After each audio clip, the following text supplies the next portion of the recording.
I am so excited to share my latest resource, downloadable print-your-own flashcard decks. These have been created following my many years working with children of all abilities in the clinical setting, and my themed flashcard decks work. The kids love them because they're engaging and they encourage movement, learning, coping skills, and just plain fun. From dinosaurs to Halloween, each deck includes suggested and themed centering techniques, warm-ups, guided meditation, relaxation, yoga-based movement, and games.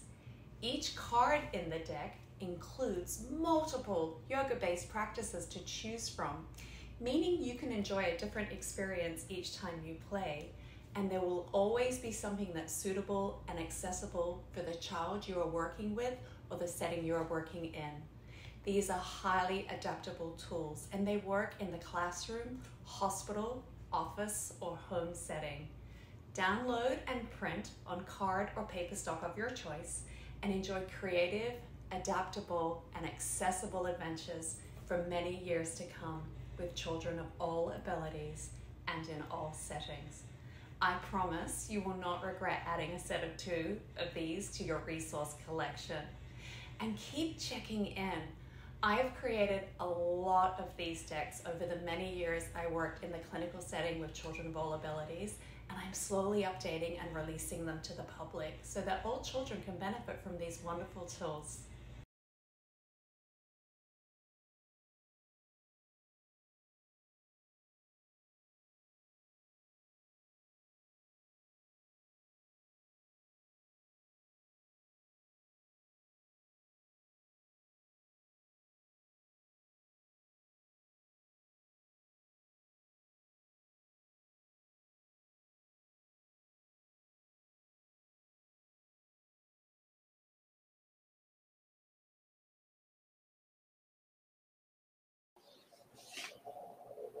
Hi, this is Lisa Roberts from Yo-Yo Yoga School, introducing session 17 of Movement, Meditation and Mindfulness, a training program for pediatric professionals, educators, and parents. So in session 17, we'll be covering developmentally supportive and developmentally appropriate movement, meditation, and mindfulness for the tween population. So that's 9 to 12-year-olds. So let's talk about what's typical at this stage. And when we talk about typical development in this webinar series, we're really focusing on the typical developmental milestones or expectations that apply to teaching movement, meditation, and mindfulness. So when we think about tweens and teens, once we hit kind of like 9 and up, a lot of the hormonal changes start to occur and rapid growth spurts along with those hormonal changes. So there's a lot going on with the body. We need to be aware of this because this can affect balance and coordination. It can affect the way children move. And when we're talking about some of the stretching poses that we do in movement, being prepared to offer alternatives and modifications and support can help children. Stretching is very important when they're experiencing these growth spurts. It can really help relieve those tight muscles that are a result of rapid growth spurts. So it's very beneficial, but it just may be a little bit more challenging, especially if these are kids you have been working with when they were younger and had a lot more flexibility. And just being able to encourage tweens and teens with words of encouragement and wisdom of, hey, if you're just growing, it's okay, let's stretch it out. And eventually, when they're on the other side of their growth spurts, they will be able to access the things they could before. Balance will improve, coordination will improve. So it's just offering that sense of normalcy and encouragement, and also support along the way. So also a lot of major body changes occurring at this stage. Girls start to develop breasts and fat deposits. Boys are experiencing voice changes and muscle mass development. So being aware of this as well, being mindful of looking out for any self-conscious behavior and being able to offer any additional support as needed. At this stage, 9 to 12, peer approval is so important. Really worrying about what others think about the tween or teen. And this combined with those body changes and just being really self-conscious about what's happening in my body and you know, not really knowing what to think themselves and then worrying about what others are thinking about them is coming into play. So we really want to be aware of this and be sensitive to this when working with tweens and teens.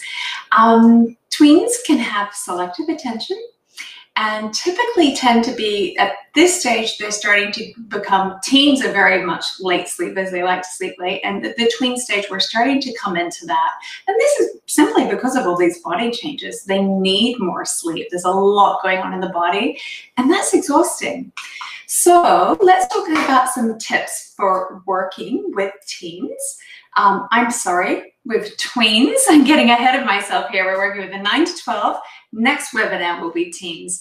So working with tweens, giving the options to opt out. So, you know, and this more applies to if you're working with a group. However, working one-on-one, I do give my tweens the option of engaging in their movement meditation and mindfulness sessions. So providing options. It's like, hey, what would you like to do today? Would you like to focus on some breathing? Would you like to do a little bit of a stretch? Or if you're working with a group and you're introducing your session and perhaps saying, you know, if there's something I offer that you just don't feel like doing and you want to hang out and do child's pose, for example, if you just want to rest in resting pose and demonstrating these options and allowing children or tweens to decide whether or not they want to participate and just join in when it appeals to them.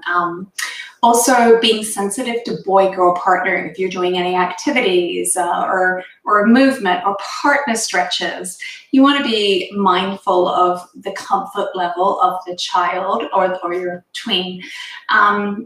And some kids at this stage, just maybe just with the body changes and that super self-conscious awareness, they may not be comfortable practicing co-ed. So being aware of that, if you are in a group of mixed boys and girls, perhaps setting up the room so no one's behind each other, so they're all side by side, that, you know, in like a semicircle shape, just thinking it through and just being aware of what will make your tweens most comfortable while they're experiencing their movement meditation and mindfulness.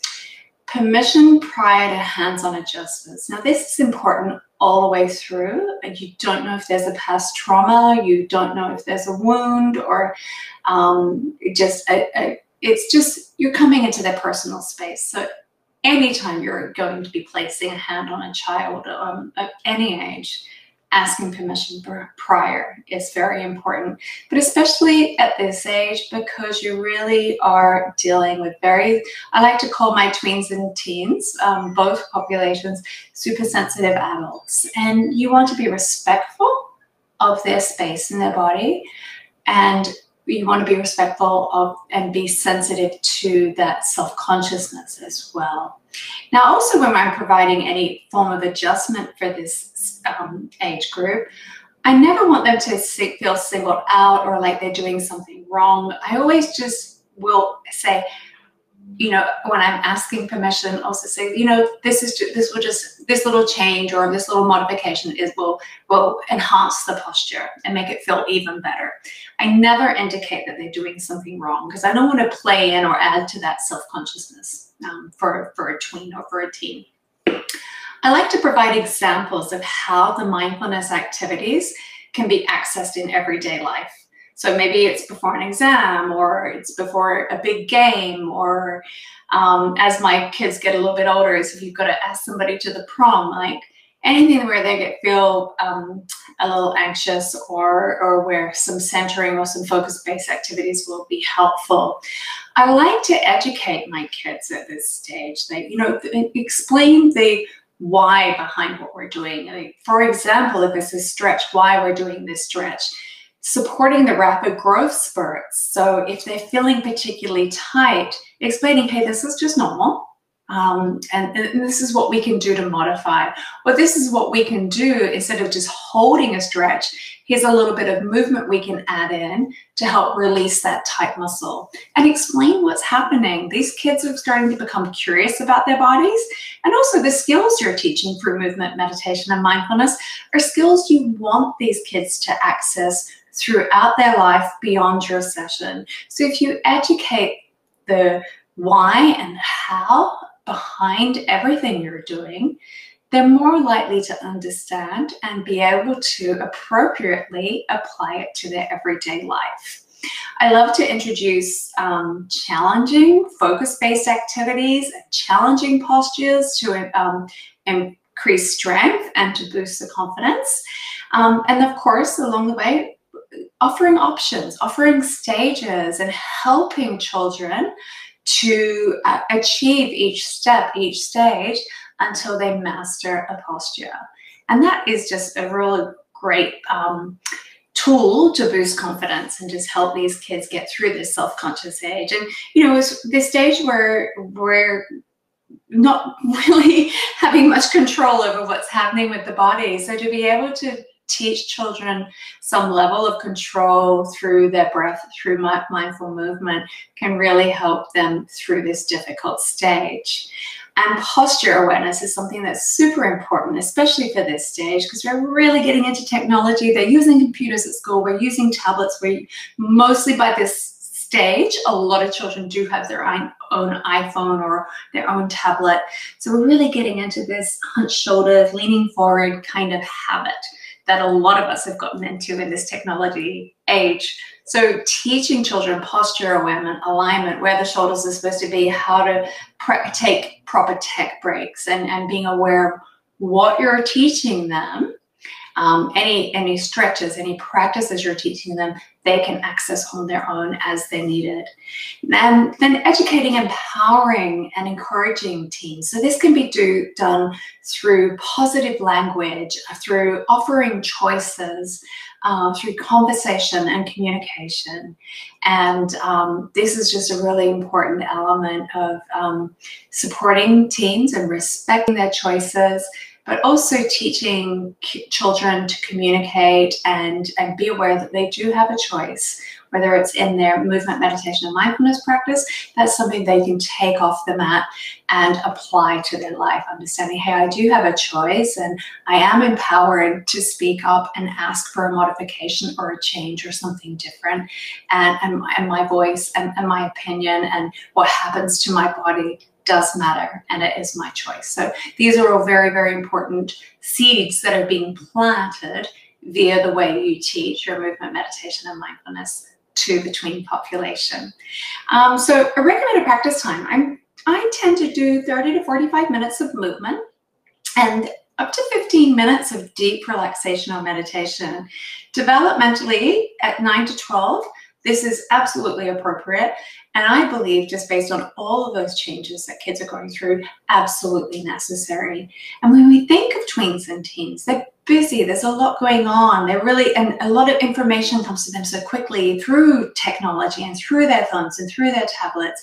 And things are moving fast. So I really like to teach kids at this age and forward, hey, it's okay to unplug. It's okay to take a rest. Actually, it's really, really important. And if you've been on previous webinars with me, some of the earlier ones on breathing and meditation, you may be familiar with my iPad analogy. It's one that I came up with many years ago when I first started teaching. And I think it's a really important analogy that helps children, especially at this stage, at the tween stage, to understand the importance of the practice that we're doing in movement, meditation, and mindfulness. And the analogy is, hey, when you have a ton of apps open on your iPhone or your tablet, it tends to run really sluggish and really slow. And if you forget to charge it, if you get to sometimes you do, like when it's slow and sluggish, you just need to reboot it.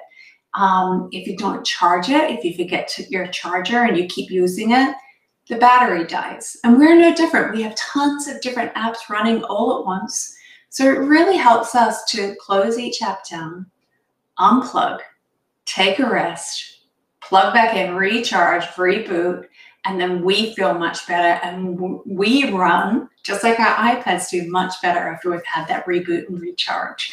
And kids get that right away because they really understand that's something that has stake for them. Like, oh my gosh, you know, I can't get on TikTok. My iPhone battery just died. So that's something they get. And so when you make that comparison, most of my tweens and my teens really get how important this is for their body to feel good and to run at optimum capacity.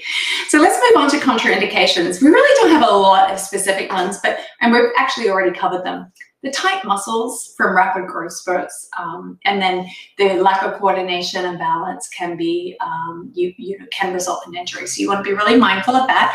And tight muscles is not really a contraindication, but you want to be aware of how to modify, how to support, and what alternate stretches you can offer to really support tweens through these developmental changes. So that's really the main ones. So let's talk about movement. How should movement be planned specific to the tween population? So we've talked about options and choices. If you're teaching a group, they may be at varying stages of their developmental changes and developmental growth. Some kid may be just experiencing a rapid growth spurt. One may not be there yet. One may be past their most recent growth spurt and adapting. So offering options and choices. And another really important point when you're offering options and choices is not to single a kid out. Oh, you can't do this, so let's do it this way.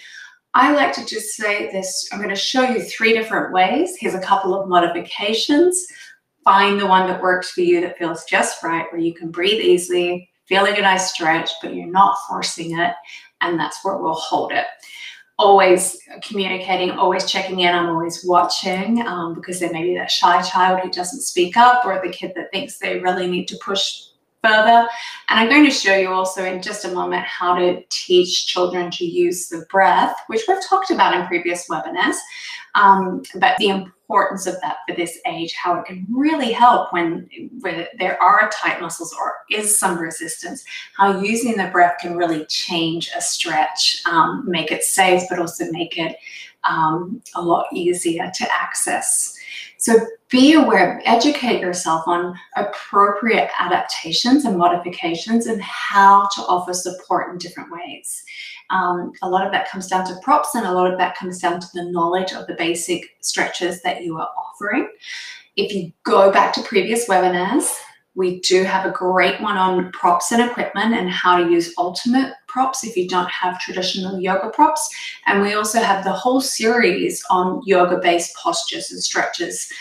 There's 3 separate webinars, and I break down specific postures and include modifications. So I definitely highly recommend you go back and review those and really familiarize yourself with different ways to present a posture to a child, and to be prepared to adapt to keep kids safe and help them feel supported.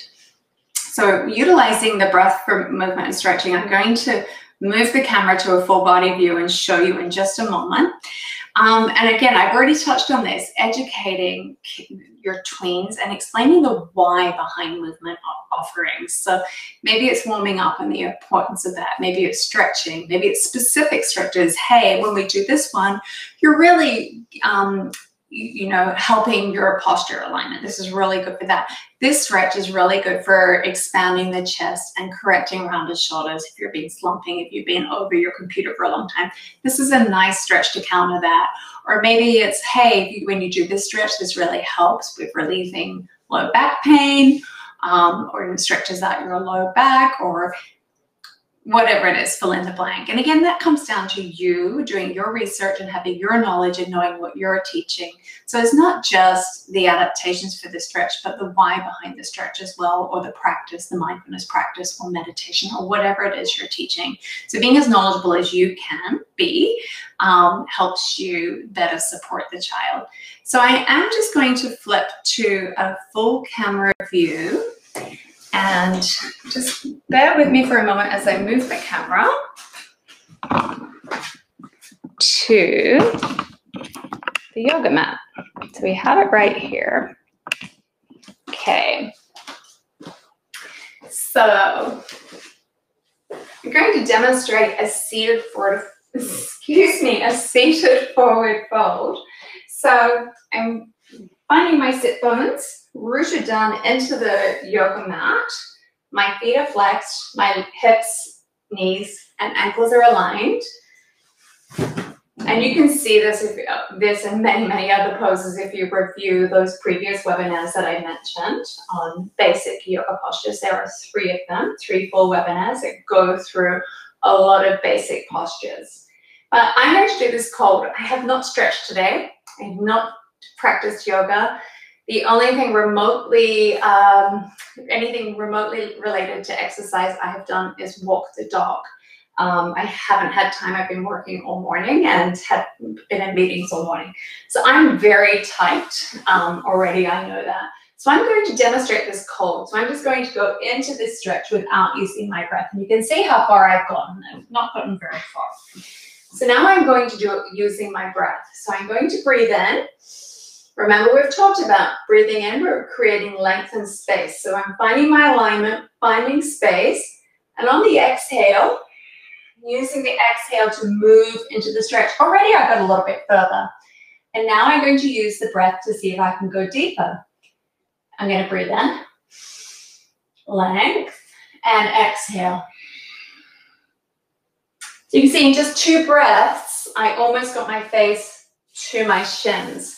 Whereas without the breath, this is as far as I can go. I'm already feeling this tightness and resistance up the back of my calves and my hamstrings. So just 2 breaths. Even 1 breath, I got so much further. And I got all the way down that time. So you can see the value of using the breath. And it's really important to convey this to teens and tweens who may be feeling a little bit tight. And another example, I'm going to do, this is called Janu Shasana traditionally in yoga, but it's a single leg forward fold. So I will demonstrate how I help my tweens and teens as well. So instead of coming forward, if I'm already feeling super tight just sitting up, I help my kids loosen up and warm up these muscles by doing a simple point and flex. So this is just a small example. Again, if you go back to those previous webinars, we go into much detail on a large number of postures, and I show all the little adaptations like this. So just a little tip for working with teens and tweens, just to help loosen up. And we may do this with the breath. Inhale, exhale, inhale, exhale. Then once they feel warm, maybe we'll start to lean forward and see if we can start to deepen the stretch. So props, supporting kids with their movement. We can use bolsters, having blocks, straps, small pillows, folded towels, folded blankets, regular pillows, small cushions, all wonderful tools to support children and help modify the postures and stretches so that they're accessible and so children feel supported as they stretch. So, and again, going back to that previous webinar on props and equipment is under essential elements. We really cover the use of props and how to use them to support different stretches. So I'll come back, and forgive me as I move the camera back to location. And please forgive my pretty messy office. So let's pop back and we'll move on to exploring relaxation and meditation for the tween population. So at this stage, up to 15 minutes, it's necessary, and developmentally, children should be able to experience and practice quiet reflection time for 10 to up to 15 minutes very easily without distractions. Obviously, with some help and encouragement. We're teaching children how to do this. It's not something that comes naturally, but they do have the ability, and it is so necessary to learn to give themselves permission to take this time out and turn the attention inward. So ways to encourage that: rainbow meditation and ink bath are examples from the CD Chill. They can also be found in my book, Teach Your Child Meditation, which you can find on Amazon. It's published by Sterling, and the CDs are available on Amazon or my website.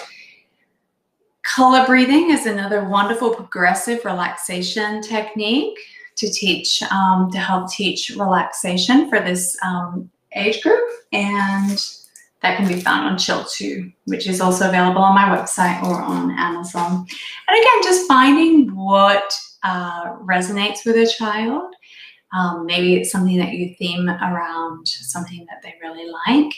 And at this age, 9 to 12, you still can theme a little bit. I do like to call my tween and especially my teen practice more adult practice and geared towards sensitive adults. However, there's still nothing wrong with bringing a fun theme and tying a fun theme into your session, such as superheroes or Star Wars or something that the kids like. There's plenty of adults who would happily practice superheroes, Star Wars yoga. So just being aware of that. It's not necessary to do a complete boring, just stretching and breathing session. You can still make it fun and engaging and creative and imaginative. So mindfulness, we're tying it all together, breathing mindfully, moving mindfully, discussing the application of mindfulness to everyday life. Now, when I'm working with children in the hospital, I don't necessarily discuss their hospital stay or their procedure or their pain that they're in for or the pain that they're experiencing. I will maybe relate their mindfulness activity or whatever we worked on in this session. I may, in discussion, relate it to their everyday life, such as, oh, you could use this technique for if you had an exam at school before your exam. And then in discussion, I'll be, where else do you think you can use it? What else? Do you have any ideas where else? And I allow the child then to say, oh, I could use this when I am having my MRI, or I could use this for pain when I'm having a sickle cell crisis. So these are just some examples. And the reason I do this is very strategic. I want children to understand this is not something that's just for this session with me. It's something that a tool that they have in their toolbox they can access when they need to, and absolutely outside of the hospital. I want them to be aware this is a life skill. But also it's that sense of empowerment in the hospital for them to understand and come to that, make that connection by themselves. Oh, I could use this, I can apply this immediately, and this is going to help me. It gives children a sense of empowerment in the situation where I'm working with them. But again, it just helps to encourage that thinking of, oh, this is a tool. This is not just something fun thing I'm doing in this session with this yoga teacher or this yoga therapist. This is something I can access on my own. Accessibility is also important, and I like to do this through discussion. And again, just what I've just talked about, learning, discussing where to apply this in life is teaching kids the accessibility of this and to carry these tools with them and access them when they need them. But also providing handouts. I love to give my kids, if something resonates with them, providing tweens with handouts or additional resources if they're curious about what they're learning, so that they can go on and explore more movement, meditation, and mindfulness on their own. So just to recap, when we're designing movement, meditation, and mindfulness sessions for tweens, we want to offer choices. We want to respect choices. We want to educate encourage and empower kids through meditation and mindfulness skills, through positive language, through communication, through respect. We want to be prepared to offer support, whether that's an adaptation, whether it's encouraging words, whether it's using props and alternate props, or it's giving the option to just sit something out and relax or do a meditation or breathing technique instead. Remembering that games and themes can still be fun. I have a granddaughter who used to always come to my teacher trainings and be one of the kids that my student teachers would teach to in group sessions. And as my granddaughter aged and fell into this age group of tweens of 9 to 12, I'd always ask her after she had been where my teachers were getting their practicum hours and teaching live kids yoga classes. It was back then, not movement, meditation, and mindfulness. And I asked her one day, I said, how was that? What did you think of this teacher? And she's like, oh, I really miss the games. And it's so important. Games don't have to be corny or silly, and they can be really fun for this age group, and it can really build the morale amongst peers and teach teamwork and social development. And these are still really key things for this age group to be learning and working on. So just finding games that appeal to this age. You can be the hula hooping game. These kids may love playing a game of the air sports with the breath, or thinking back to my alphabet and number yoga cards. They're the flashcards with these stretches on them. They're great for younger children, but for this age group, doing math problems and spelling bees can be fun. There's lots of different games that we've discussed in previous webinars or that are in my books that are appropriate for this age group. And again, theming can be fun for this age group too. I've had plenty of tweens who really enjoy Star Wars yoga or superhero themed or going to the beach or any of those. So, they may not want to do Old MacDonald had a farm. So just being aware of what appeals to this age group and applying that. Another great tool I use with this age group, particularly one-on-one, is I love to give my tweens a sense of control. So the pretzel yoga cards are great. I don't have them with me today, unfortunately, but they have a series of, they're great cards. They're color-coded by what category they fall under. So be it a forward fold or a back bend or a balancing pose. And I'll have kids just choose some of the cards, and together we'll discuss how we can make a sequence out of them. Like, let's do a forward bend after a back bend because it counts as the forward bend. And we'll discuss, so they educated about what each stretch does, and then understand the why of why we do them in a particular order. But they've also had that sense of control of, hey, I designed this sequence for myself. So there's another fun tool where you give kids a sense of empowerment. You're also educating them at the same time, and they really feel a part of it, and they're a really vital part of their session instead of just being taught to.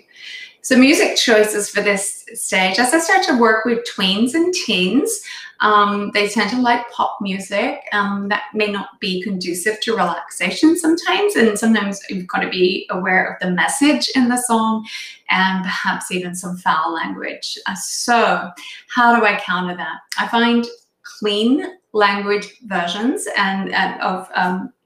of songs. And you can find that often it will say, when you're downloading a track, it will say explicit. So just be aware of that. Often I will review lyrics first before I'll put something on a playlist, even if it's requested.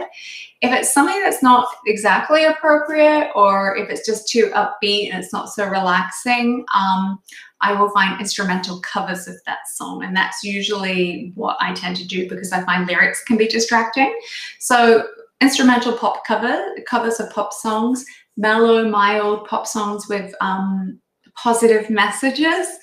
A lot of my tweens will ask for when I offer nature sounds and ocean sounds or just classical piano.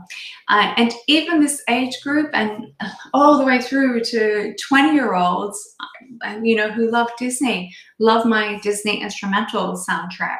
So just finding what the children like, what they respond to, but also respecting their choices and respecting their tastes, but finding a nice negotiation point where it's like, well, you know, that's a little, you know, I found, you know, I know you love this song, but it doesn't quite work for movement, meditation, and mindfulness. But I did find this, you know, acoustic cover of the same song. So it doesn't have the words, but it has, you know, how about that? And most kids really like that. And they like hearing a different version of a song that they really, really like. So just working with your tweens and finding music that works to achieve what you want to out of your movement, meditation, and mindfulness session and supports relaxation, but still ties in with their tastes and can engage children in that way. So here's an example intro for tween or teen. If you've joined me on the previous webinars for younger children, the introduction is a little bit different. And that's because these kids typically do have cell phones by this age and they like to be glued to them. So I really encourage my tweens and teens to, hey, let's turn off your phone, or if you want, silence it. Now, I'm in a unique situation where I work in a hospital and mom or dad may be at work and they want to check in with their kiddos. So in my case, usually we'll have the discussion before we start our session. And if we're moving, it's like, hey, leave it on. If we're doing something like a guided meditation, you know, I'll talk to the child about, well, why don't we put it on vibrate and keep it near you? So, you know, you'll feel it and then you have a choice whether you answer or not. So we have that discussion prior to practice and, you know, hey, mom's trying to get you. I don't want mom to be worried about you. So if, you know, you think it's mom, you should pick up, you know, regardless of where we are at in our session. So we have that conversation. Or, you know, do you want to call mom now if it's appropriate before we start?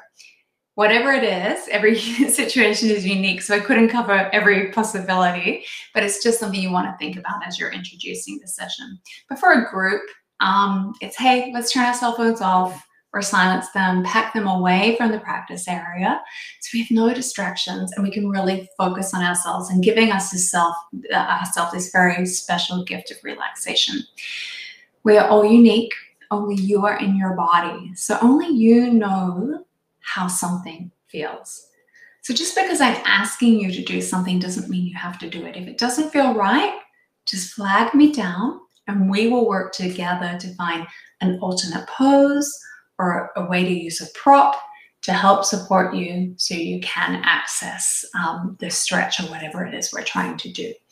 So another thing I might say, because this age group, again, are really aware of my friends and looking around the room and seeing what my friends are doing and sizing up and comparing.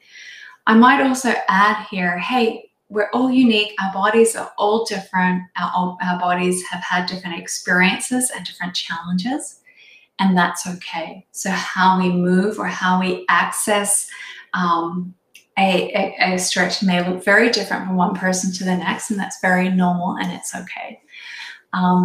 So again, no judgments. We're simply playing and moving and exploring different ways our body can move and breathe. And again, during this introduction, I may talk about props and that I'm going to show several different ways to move and access a pose or a stretch that we're doing. We may run through the different props and encourage children or tweens and teens to use them.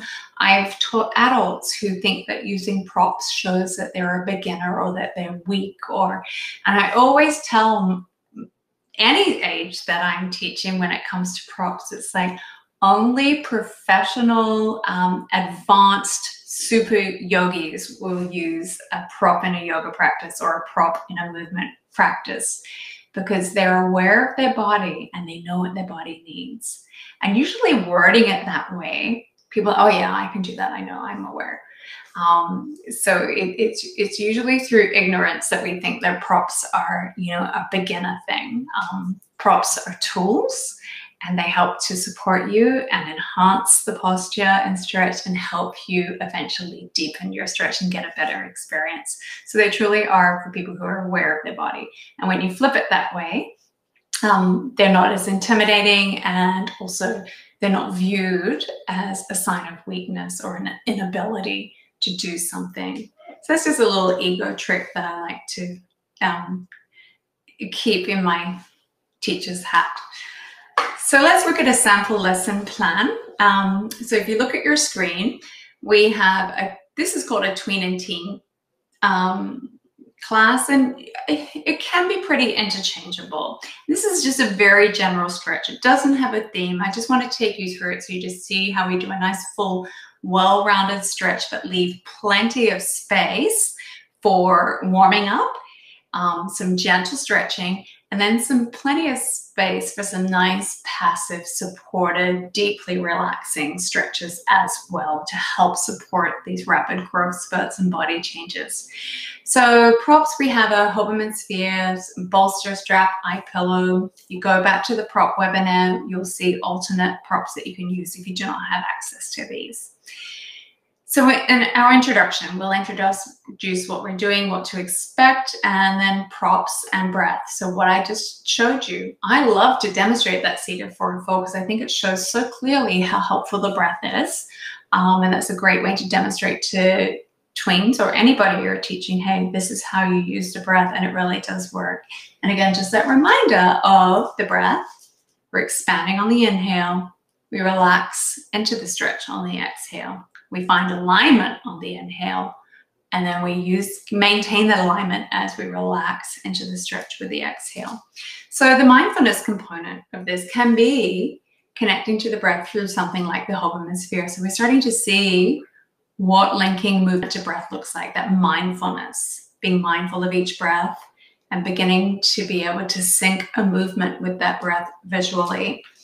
And then sunshine breath, starting to link a body movement to the breath. So we're starting to establish that mind-body connection that will continue throughout the practice. So then we move into our movement warm-up. So we've got a nice gentle warm-up here. This is a seated warm-up. So we're starting seated and we're coming into some prone, on all fours, cat-cow, hip circles, child's pose. Then we're moving into some flow from child's pose through table to down dog to really start to warm up the whole body and connect with the whole body. And then we're going through a movement flow, so some stretches that flow. So we're still warming the body and gently moving it. We're not doing any long holds because of those tight muscles that may hurt. But by flowing in and out of the poses, we're starting to really lengthen and warm up the muscles. And then we're going into some more mindfulness and meditation. So these are postures, and I'm calling it meditation. Why? Because we're challenging here with some balanced postures for focus and to learn those meditation skills and start teaching tweens how to access when something is hard and challenging. What do? I'm aware of my body, of course, and my alignment, because that's going to help me balance. But it's really here, it's my focus and my ability to connect with my breath, drown out what's going on around me, not looking at my friends, not competing, and just really focusing on me, my mind, my body, and connecting everything in that moment. And that's a wonderful skill to encourage in this stage. And offering modifications for chair, tree, and dancer. So offering stages, offering support. Maybe it's at the wall if balance is challenged, but really helping tweens. And this will really, I like doing the challenging stuff at this stage, not only for the meditation and focus value, but also to boost confidence. What an amazing feeling when you master tree or you master dancer and you can hold it for 4 or 5 breaths. So these are really wonderful confidence boosters for this age as well. So then we move into movement stretches. We've got some nice seated and prone stretches just to help build strength, build flexibility, and support core development and strong backs and open chests and counter slumpy shoulders from tech use. And then we move into those nice, yummy, long hold, super supported, passive stretches. So we're still getting benefits of stretching, but we're all nice and supported. We can just relax. So that's more restorative style movement stretches. And then we're going to meditation, and color breathing is the example I've used here, and that's a nice progressive relaxation technique called color breathing. I believe it is on my CD Chill 2, And that's just a nice progressive relaxation technique. In fact, it's one of my most popular ones when I'm working with children in the hospital setting. And this is a great one for tweens because it still has a little bit of imagination and creativity, but it's starting to teach that body awareness of the whole body and being still, and then starting to connect with the breath and meditate and be mindful all at once. So that's a sample lesson plan, and that's about a 45 to 60-minute class, depending on how long you spend in each stretch. And then, of course, allowing time to stop along the way and offer modifications and education as well. So that wraps up session 17. Next session, we will be exploring developmentally appropriate and developmentally supportive movement, meditation, and mindfulness for teens and young adults. So that's 13 plus, 13 through, and really adulthood goes all the way through to 25 when you consider the brain is still developing until age 25. But really when I talk about teens and young adults, I'm really referring to 13 plus to about 20, 21, and that's the age group I work at, specifically in the hospital setting. But teens and young adults is what we'll be exploring in our next session. I hope you're able to join me, and I look forward to connecting with you very, very soon.